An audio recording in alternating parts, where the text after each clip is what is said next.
সবাই আমরা বললাম যে আমরা তো সরকারকে সহযোগিতা করতে চাই, আমাদের ন্যায্য দাবিটা আদায় করতে চাই। তো বসে যদি আমরা আমাদের দাবিটা আদায় করে নিতে পারি তাহলে তো বন্ধ হয়, আমরা এখান থেকে তাড়াতাড়ি যেতে পারবো। সবাই এগ্রি করলেন।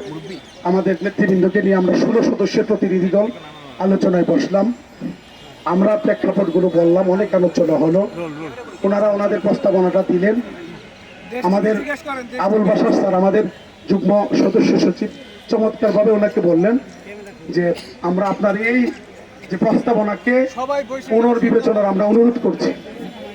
আমি তাকে বাবা সম্বোধন করে বলেছি যে আপনি আমাদের বাবার মতো, সুতরাং আমরা আপনার কাছে চাই যে আমাদের ডাল ভাতের ব্যবস্থা করেন।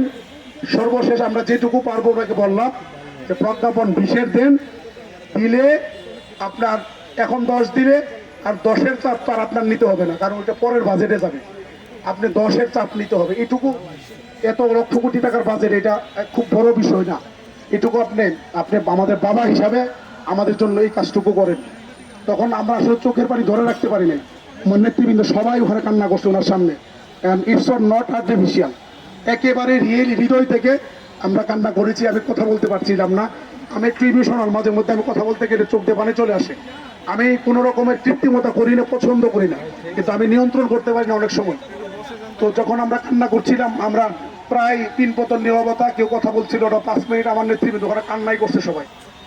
আমার কান্নায় তারাও কান্না করা শুরু করছে, কিন্তু আমাদের কান্না তার হৃদয়কে একেবারেই গলাতে পারেনি। আমার কাছে মনে হয়েছে উনি একেবারে অ্যাগ্রেসিভ, মানে ওনার কথাবার্তার ধাঁচ, মানে ওনাকে যে বাবা সম্বোধন করেছি এটা কিন্তু উনি একেবারেই কোনো মূল্যায়ন করে নাই। মনে হয়েছে অ্যাগ্রেসিভ। উনি আমাদের সাথে কথা বলতে, উনি বললেন তাইলে আমি আমি আমার অনেক ভিজিটর সাক্ষাৎ করতেছে, আর আমরা এখানে এগুলো কুকুর বিড়াল এখানে বসে আছি, এখানে এখানে এত হাজার হাজার কুকুর বিড়াল বসে আছে, এগুলোর কোনো মূল্যায়ন নাই। কুকুর বিড়ালের ওনার নাকি, উনি নাকি ওনার ভিজিটর বসে আছে। আমার কাছে মনে হয়েছে, কথা শুনেন, কথা শুনেন, আমার কাছে মনে হয়েছে উনি বিভিন্ন সংস্থার চাপের কারণে আলোচনার নামে উনি আই ওয়াশ করেছেন। এটা কোনো আলোচনা ছিল না, কারণ আলোচনার মধ্যে উভয় পক্ষকে ছাড় দিতে হয়। কিন্তু উনি গতকালকে যেই প্রস্তাব দিয়েছেন এখান থেকে 1 চুল পরিমাণ ছাড় দেয় নাই। সুতরাং উপদেষ্টা মহোদয়, আপনি আলোচনা করেন নাই, আলোচনার নামে আই ওয়াশ করে প্রহসন করেছেন।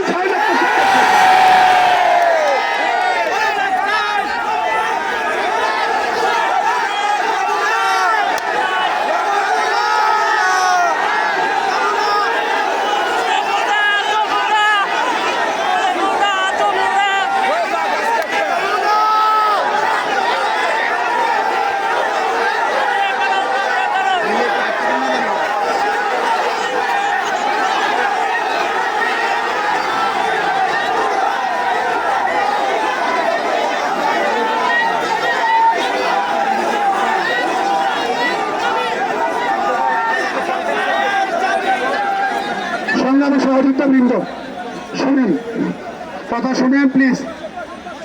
আমরা আমাদের অনুরোধ রাখেননি, উনি আমাদের আগে উঠে চলে গেছেন। আমরা পরে নিরুপায় হয়ে আমরা ওখান থেকে বের হয়ে চলে আসছি, কারণ আমার উপদেষ্টা যখন আমাদের কথা, যেহেতু উনি শুনবেন না, কথা বলবেন না, তা আমাদের তো এখানে বসে থেকে লাভ নাই। আমরা পরে ওখান থেকে চলে আসছি। আসার পরে সকল মিডিয়া সাংবাদিক ভাইয়েরা অপেক্ষায় ছিলেন। আমি ওখানে বিস্তারিত ব্রিফ করেছি, আলোচনা কি হয়েছে সব জানিয়েছি। আমি মূলত এখানে দাঁড়িয়েছি আমাদের সামনের যে কর্মসূচিগুলো এগুলো জানানোর জন্য আপনাদেরকে। আমরা আমার শিক্ষকদের কাছে আমি জানতে চাই, 5% এটাকে আপনারা মেনে নিবেন?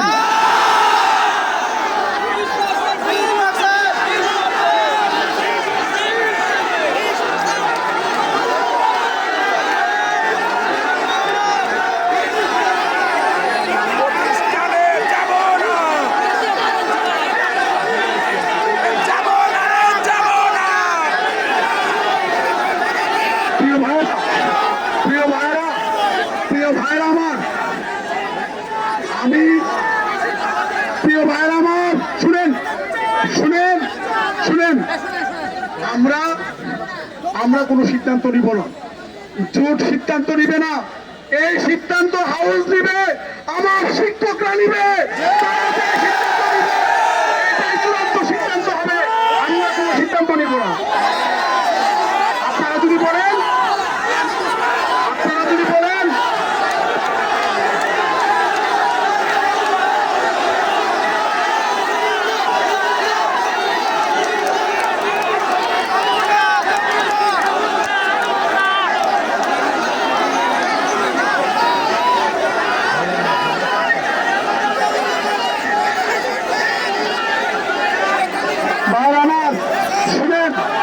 আমার কথা শুনেন, জাতীয় গণপ্রত্যাশী জোট নেতৃবৃন্দ, কোন লুকুচি নীতি নাই, কোন রকমের গোপন আতাতে নাই, আলোচনা নাই।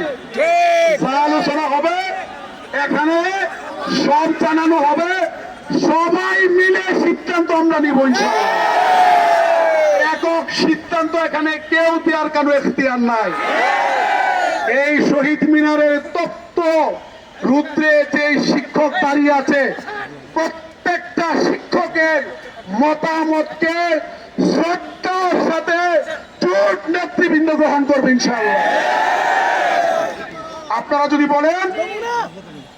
যদি বলেন 20% যারা যাবেন না, 1500 টাকা মেডিকেল ভাতা ছাড়া যাবেন না, উৎসব ভাতা 75 ছাড়া যাবেন না, আমরা কথা দিলাম প্রয়োজনে শহীদ মিনার থেকে জাতীয়করণ প্রত্যাশী জোটের প্রত্যেকটা নেতৃবৃন্দের একটা লাশ যাবে।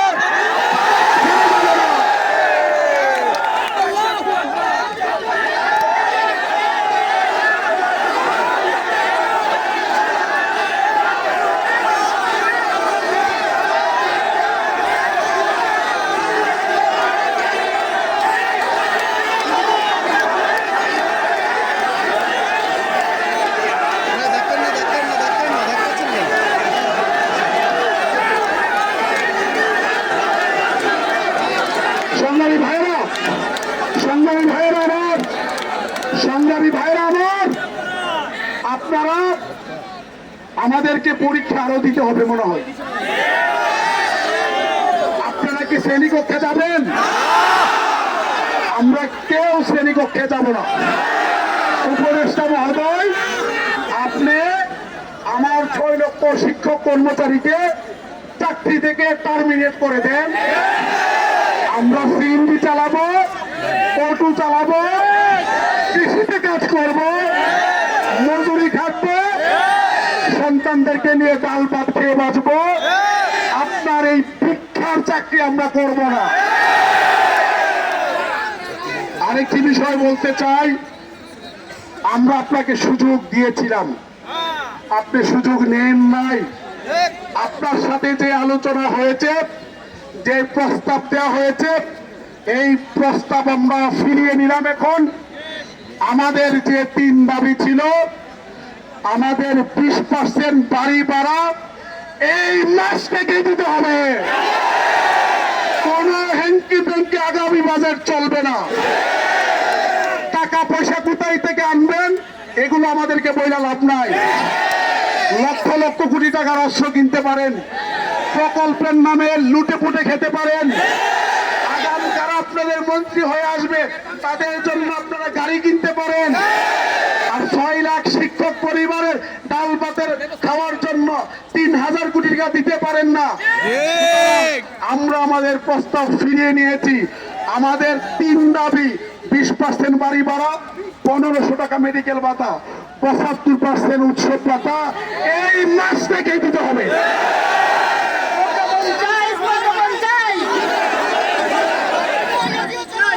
মাননীয় প্রধান উপদেষ্টা, আপনাকে সম্বোধনা তখন করি নাই, আজকে করছি।